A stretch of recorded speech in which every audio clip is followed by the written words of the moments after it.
अप्पा पांचाळ यांच्या वाढदिवसाच्या कार्यक्रमात वैशाली पाटील यांना रणरागिणी पुरस्कार. अप्पा पांचाळ यांच्या 58व्या वाढदिवसानिमित्त आयोजित विशेष कार्यक्रमात कुसुम वात्सल्य फाउंडेशनच्या संस्थापक अध्यक्षा व सामाजिक कार्यकर्त्या वैशाली पाटील यांना मान्यवरांच्या हस्ते रणरागिणी पुरस्कार प्रदान करून सन्मानित करण्यात आले.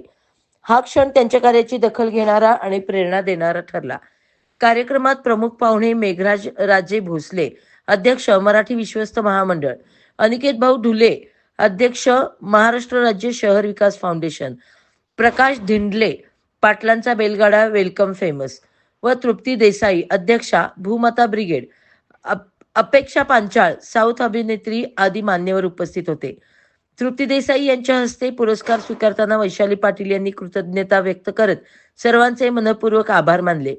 कार्यक्रमात उपस्थित सर्वांच्या उपस्थितीने हा सोहळा अधिक उजळून निघाला.